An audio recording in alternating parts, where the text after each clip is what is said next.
Hello dear students, welcome to smart knowledge. प्यारे बच्चों, आज की जो वीडियो है उसमें हम डिस्कस करने वाले हैं common annual school examination 4 class 6। Subject रहेगा साइंस। टाइम अलाउड रहेगा 2.5 घंटे और मैक्सिमम मार्क्स रहेंगे 60। हम हिंदी मीडियम में ऑलरेडी ये पेपर डिस्कस कर चुके हैं। अब हम इस वीडियो में इंग्लिश मीडियम में डिस्कस करेंगे। वीडियो को एंड तक ज़रूर देखिएगा क्योंकि यहाँ पर आप बहुत इंपॉर्टेंट क्वेश्चंस कवर करने वाले हैं। क्लियर? बाकी सभी सब्जेक्ट की प्लेलिस्ट आपको वीडियो के एंड में मिल जाएगी। वहाँ पर आप क्लिक करके सभी सब्जेक्ट के जो पेपर हैं वो देख सकते हो। So now let's start. सबसे पहले आपको जनरल इंस्ट्रक्शंस दी गई हैं। इसमें आप देख सकते हो सेक्शन ए दिया गया है। सेक्शन ए 1 से 12 तक क्वेश्चन आपके वेरी शॉर्ट रहेंगे। बी में 2 से 11 आपके जो है शॉर्ट आंसर टाइप और लॉन्ग आंसर टाइप रहेंगे। सेक्शन सी में जो है कॉम्पिटेंसी बेस्ड क्वेश्चन रहेंगे 12 to 15 तक। ठीक है। सो सेक्शन ए दिया गया है, do as directed, state whether the statement is true और फॉल्स। सो फर्स्ट है poor vision is a symptom of deficiency of vitamin C. तो पुअर विजन जो है एक सिम्टम है किसका? Deficiency of vitamin C. तो ये क्या हो जाएगा? It is false. क्लियर है? सेकेंड है very few iron filings stick to the two ends of a bar magnet when it is brought near the iron feelings. तो ये क्या हो जाएगा? ये भी क्या है? फॉल्स हो जाएगा। ठीक है। तो फ्यू आयरन नहीं, बहुत ज़्यादा आयरन जो है उसके ऊपर चिपक जाएगा क्योंकि जो पोल्स होते हैं ना उन पे बहुत ज़्यादा मैग्नेटिज्म होता है। नेक्स्ट देखिए, mirror give us clear images. बिल्कुल ठीक है, मिरर से हम क्लियर इमेजेस हमें मिलती हैं। फोर्थ है शुगर केन प्लांट है फ्लावर्स। तो ये भी ठीक है, शुगर केन प्लांट्स में क्या होते हैं? फ्लावर्स होते हैं। फिल इन द ब्लैंक्स देखिए, the thin wire that gives off the light is called. तो थिन वायर जो होती है जो लाइट देती है that is known as filament of the bulb. उसको हम क्या कहते हैं? फिलामेंट बोलते हैं। A cylindrical magnet has dash poles. तो मैग्नेट पे कितने पोल्स होते हैं? 2 पोल्स होते हैं। नेक्स्ट है petiole connect the leaf with the. Petiole जो है वो लीफ को कहाँ कनेक्ट करता है? स्टेम के साथ कनेक्ट करता है। क्वेश्चन नंबर 8 है in the sea the animals are surrounded by. Sea के अंदर एनिमल्स कैसे वाटर से सराउंडेड रहते हैं? सॉल्टी और सेलाइन वाटर से। नेक्स्ट देखिए, write the answer of the following question in 1 word और 1 sentence। Why are the electric wire covered with insulating material. Electric wire जो है वो इंसुलेटिंग मटीरियल से कवर क्यों होते हैं? ठीक है, इसका आंसर रहेगा that to prevent wire touching each other. ताकि जो वायर है वो एक दूसरे को टच ना कर सकें, इसलिए वो इंसुलेटिंग से मटीरियल से कवर होती हैं। Give 2 example of transparent material. Clear? 2 example of transparent material क्या रहेगा? Air, water.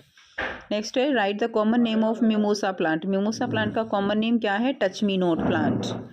Give 2 example where air can move on object. 2 example देने हैं जो एयर जो है किसी भी ऑब्जेक्ट को मूव करती है, जैसे काइट्स है, सेल्स है, जो नाव होती हैं। तो कोई भी और एग्जाम्पल आप लिख सकते हो, लाइक फिरकी होती है। नेक्स्ट देखिए, सेक्शन बी दिया गया है obesity is not a deficiency disease explain. Obesity जो है वो एक डेफिशिएंसी डिजीज नहीं है, एक्सप्लेन करना है। सो इसका आंसर क्या रहेगा? ओबेसिटी जो है वो that is caused by access of fat in the diet. जब हम एक्सेस फैट खाते हैं तब जो ओबेसिटी है, मोटापा है, वो बढ़ता है। Not due to the deficiency of any nutrient. तो किसी न्यूट्रिएंट की डेफिशिएंसी की वजह से जो ओबेसिटी है वो नहीं होती। नेक्स्ट है और में दिया गया है young children don't need a balance diet whereas adult people need it. Young बच्चों को बैलेंस डाइट की ज़रूरत नहीं होती जबकि एडल्ट्स को होती है। Do you agree with the statement? Why और वाई नॉट। तो क्या आप इस स्टेटमेंट से एग्री करते हो? तो no, since every human being needs diet according to the requirement. हर एक ह्यूमन बीइंग, फिर चाहे वो बच्चा ही क्यों ना हो, उसको अपनी नीड के अकॉर्डिंग रिक्वायरमेंट होती है डाइट की। नेक्स्ट देखिए, why mountaineers carry oxygen cylinder with them. Mountaineers जो है वो ऑक्सीजन सिलेंडर क्यों लेते हैं अपने साथ? Air gets thinner with altitude. जैसे जैसे हम हाइट पर जाते हैं तो वहाँ पर हमें जो एयर है वो कम होती जाती है, उसके अंदर ऑक्सीजन लेवल कम होता जाता है। Thus to fulfil the oxygen demand of the body. लेकिन बॉडी को ऑक्सीजन चाहिए, इसीलिए एक्स्ट्रा ऑक्सीजन सिलेंडर लेकर जाना पड़ता है। अगला क्वेश्चन देखेंगे और में दिया गया है why we should not breathe through our mouth. हम अपने मुंह से सांस क्यों नहीं लेनी चाहिए? So if you breathe through the mouth then dust and the other harmful things can enter the body. अगर हम मुंह से सांस लेंगे तो डस्ट और अदर हार्मफुल थिंग्स हमारी बॉडी में एंटर कर जाएंगी। नेक्स्ट देखिए, write any 2 function of the root. Root के 2 फंक्शन लिखने हैं। It absorb water and minerals. Water and mineral absorb करता है। It anchor the plant in soil. Anchor का मतलब क्या है? प्लांट को सीधे खड़ा रखता है। तो जड़ें जो है वो क्या करती हैं? प्लांट्स को सीधा खड़े रखने में हेल्प करती हैं। क्वेश्चन नंबर 5 है, nowadays many villages are getting electricity supply, how has it help the villagers. आजकल जो है बहुत सारे गांव में इलेक्ट्रिसिटी सप्लाई मिल रही है, and how has it help the villager, ये विलेजर्स की हेल्प कैसे करती है। तो गांव में बिजली आने से क्या हो गया, छोटे छोटे जो स्मॉल जो उद्योग होते हैं वो लोग अच्छे से कर पाते हैं। Electricity has improved lighting, health care अच्छी हो गई है, एजुकेशन बढ़ने लगी है, एंड बिजनेसेस इन विलेजेस, और जो छोटे छोटे बिजनेस होते हैं वो ग्रो करने लगे हैं लाइट बिजली आने से। नेक्स्ट क्वेश्चन देखिए, never look directly at the sun, why. Sun की जो है सन को डायरेक्ट क्यों नहीं देखना चाहिए, उसका रीज़न क्या रहता है कि जो सन की रेज होती हैं उनमें बहुत ही हानिकारक किरणें होती हैं जिससे कि हमारा रेटिना वो डैमेज हो सकता है। So looking at the sun directly can damage the eyes permanently, तो इससे हमारी आइज़ जो है वो परमानेंटली डैमेज हो सकती हैं। It can damage the retina of our eyes, ऐसे भी लिख सकते हो। नेक्स्ट क्वेश्चन देखिए, what happens when light falls on the mirror. Clear, तो क्या होता है जब लाइट फॉल्स होती है मिरर पे। So mirror it reflect off mirror according to the law of reflection. Law of reflection क्या है कि लाइट जो है वो मिरर के ऊपर पड़ेगी और रिफ्लेक्ट हो जाएगी। क्लियर, रिफ्लेक्ट हो जाएगी जिसकी वजह से हमें जो हमारी इमेज हम मिरर में देख पाते हैं ड्यू टू द रिफ्लेक्शन, और सेम एंगल पे होगी, जितने एंगल से लाइट जो है फॉल होगी मिरर सरफेस पे उतने ही एंगल से वो रिफ्लेक्ट हो जाएगी। That is the law of reflection. Next question देखेंगे, how can you make a magnet stick. एक मैग्नेट स्टिक जो है वो आप कैसे बना सकते हो। तो देखिए, मैग्नेट स्टिक बनाने के लिए क्या करते हैं, हम कोई भी रबड़ या प्लास्टिक की एक जो है छड़ी ले सकते हैं, स्टिक ले सकते हैं, और उसके कॉर्नर पे हम यहाँ पे मैग्नेट बांध देंगे और इसको हम जो है as a magnet stick use कर सकते हैं। बहुत सिंपल है, लिखेंगे कैसे। To make a magnet stick you can attach a magnet to a stick using tape और ग्लू या टेप से उसको हम बांध देते हैं। You can use this magnet stick to pick up the object.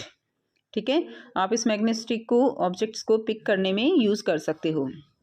Next question देखिए, write the definition of the following and give an example of each. तो luminous object and translucent object के बारे में बताना है। ल्यूमिनस ऑब्जेक्ट कौन से होते हैं, object that emit their own light, for example sun, जो अपनी लाइट को एमिट करते हैं, ठीक है, उसको हम ल्यूमिनस ऑब्जेक्ट कहेंगे। ट्रांसल्यूसेंट ऑब्जेक्ट कौन से होंगे, object that allow some light but not clear vision. Object जो है वो कुछ लाइट तो अलाउ करते हैं लेकिन जो है विजन क्लियर नहीं होता है, यानी हम बहुत अच्छे से आर पार नहीं देख सकते। फॉर एग्जाम्पल है फ्रॉस्टेड ग्लास, ठीक है, दूधिया कांच जो होता है फ्रॉस्टेड ग्लास। क्वेश्चन नंबर 9 देखते हैं, the handles of the tools like screwdriver and pliers used for electrician for repair work usually have plastic or rubber cover on them. Can you explain why? जो screw driver और pliers होते हैं जो electrician use करते हैं repair work के लिए, उनके हैंडल्स जो है उनके ऊपर कवरिंग होती है प्लास्टिक या रबर की। तो ऐसा क्यों होता है, तो देखिए, दीज मटीरियल्स इंसुलेट एंड, ये मटेरियल इंसुलेट होते हैं, इंसुलेटर होते हैं, इनके अंदर से जो इलेक्ट्रिसिटी है वो पास नहीं होती, and protect electrician from the electric shock, और इससे करंट लगने से जो है बिजली वाला वो बच जाता है। और में दिया गया है, use the conduction tester on an object, it was found that the bulb begin to glow, is that object a conductor और एन इंसुलेटर, एक्सप्लेन। तो अगर कंडक्टिंग टेस्टर किसी ऑब्जेक्ट्स के साथ लगाया जाता है, अगर बल्ब ग्लो करता है, ठीक है, तो आपको बताना है कि वो ऑब्जेक्ट कंडक्टर है या इंसुलेटर है, एक्सप्लेन करना है। तो if the conduction tester bulb glow, अगर बल्ब ग्लो करता है, object is a conductor, object क्या हो जाएगा, एक कंडक्टर होगा। As it allow current to pass through, क्योंकि ये जो है अपने अंदर से करंट को पास कर रहा है, तो यहाँ से आप इसका आंसर कर लेंगे। नेक्स्ट देखिए, क्वेश्चन नंबर 10 है, in plant stem is like a two way street, explain. Plants में स्टेम जो है वो टू वे स्ट्रीट की तरह है।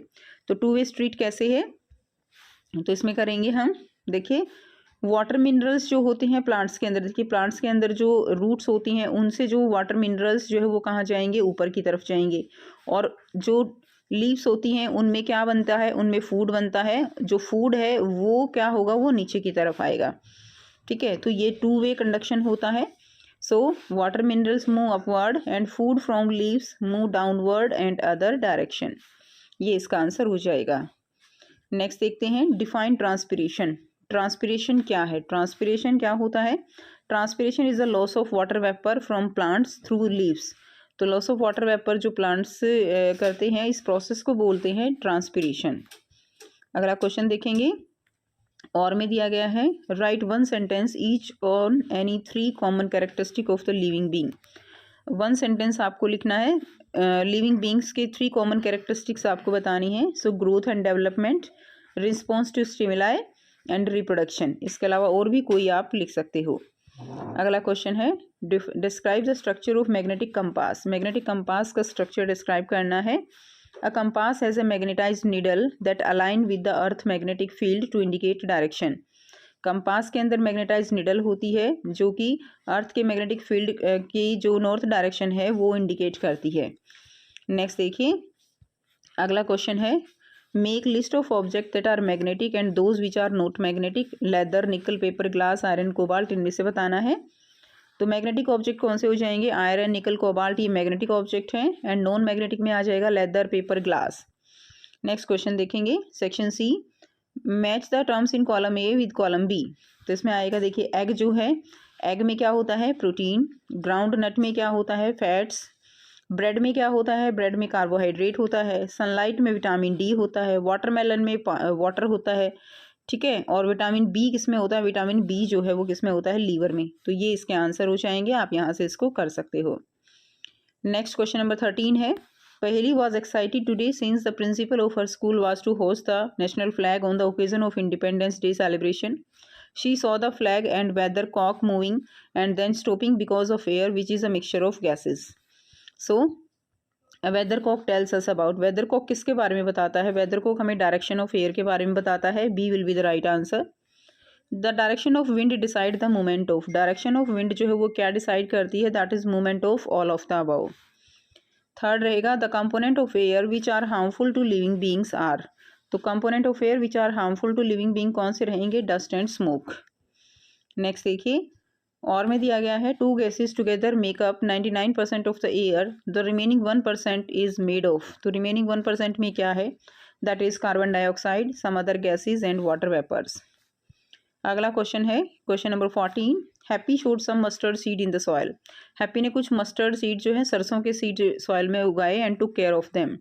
She was joyful to see the little plants which had come out of the soil. तो वो उन प्लांट्स को देखकर बहुत खुश थी। She observe the growing plant carefully, उसने उन प्लांट्स को केयरफुली ऑब्जर्व किया। One day she saw another plant while whose some of the leaves were completely covered with a transparent polythene bag. ठीक है, उसने अनदर प्लांट देखे और कुछ जो है जो कम्प्लीटली कवर थे एक ट्रांसपेरेंट पॉलीथीन बैग से। To her surprise she found droplet of water both inside as well as outside the polythene bag. तो उसने देखा कि पॉलीथीन बैग के आउटसाइड भी और इनसाइड भी जो है ड्रॉपलेट ऑफ वाटर है। क्वेश्चन है the water droplet seen inside the polythene bag could be because of. तो वो पॉलीथीन के अंदर जो वाटर ड्रॉपलेट थी वो किसकी वजह से थी? That is due to the transpiration. The colour of the petals of flower of mustard plant are is, the colour जो है फ्लावर्स का कैसा होता है मस्टर्ड प्लांट का? येलो होता है। Next question, what could happen if she keep the soil completely filled up with water. अगर वो जो सॉइल है उसको पानी से भरा रखे तो क्या होगा? कोई भी सीड ग्रो नहीं करेगा। None of the seed would grow into plant. Next देखिए, और में दिया गया है if she sows the seed very close to each other. अगर वो सारे सीड्स को बहुत पास पास उगा देगी तो क्या होगा? Growth will be lesser and slower. Growth जो है वो बहुत ही कम होगी और धीरे धीरे होगी। Last question, question number 15, the goat from which the soft pashmina wool is collected are found at the height of the 5000 metre. जो पश्मीना वूल है, ठीक है, जो कलेक्ट की जाती है वो 5000 मीटर ऊपर से जो है वो कलेक्ट की जाती है। In winter the temperature here drop below 0 degree Celsius, -40 degree Celsius वहाँ टेम्परेचर हो जाता है। एक coat of warm hair grow in the goat body, goat के बॉडी पे जो वार्म हेयर हैं वो ग्रो कर जाते हैं। The goat shed of some of their hairs in summer, these hairs are so fine such that they cannot be woven on machines. Animals and plants have certain features which make them to survive in a particular habitat. This is called, तो क्या कहेंगे उसको? adaptation कहेंगे। Second question है the goat from which the soft pashmina wool is collected are found. तो कहाँ पे मिलती है? बहुत हाई एल्टीट्यूड पे। ए राइट आंसर हो जाएगा। In areas at very high altitude, बहुत अधिक ऊंचाई पे। तो A will be the right answer. ठीक है, ये वाला आंसर होगा। नेक्स्ट देखिए, थर्ड है a coat of warm hair grow on the body of goat which, जो उसके ऊपर जो हेयर ग्रो करते हैं वो उसको कैसे किससे बचाते हैं? It protect it from extreme cold, क्योंकि वहाँ बहुत ज़्यादा कोल्ड होता है, बहुत ज़्यादा ठंड होती है, तो उससे उसको वो प्रोटेक्ट करते हैं। नेक्स्ट देखिए, the trees adapted to mountain region are normally cone shape, having sloping branches, have needle like leaves, all of the above. तो ये सारी ही कैरेक्टरिस्टिक होती हैं जो माउंटेन रीजन्स होते हैं उनमें ट्रीज की, तो इसमें डी आपका राइट आंसर हो जाएगा। तो ये था कंप्लीट पेपर। आई होप सभी बच्चों को सारे क्वेश्चंस क्लियर हैं। फिर भी कोई डाउट हो तो बच्चे आप पूछ सकते हो। वीडियो अच्छी लगे तो वीडियो को ज़रूर से लाइक कीजिए, शेयर कीजिए, चैनल को कीजिए इसी तरह की और वीडियोस के लिए सब्सक्राइब। आपके सामने जो प्लेलिस्ट का लिंक है इसके ऊपर अगर आप क्लिक करोगे तो आपको सारे सब्जेक्ट के पेपर यहाँ पर मिलते रहेंगे। ठीक है, तो मिलते हैं आपसे नेक्स्ट वीडियो में। Till then take care, bye bye and have a nice day.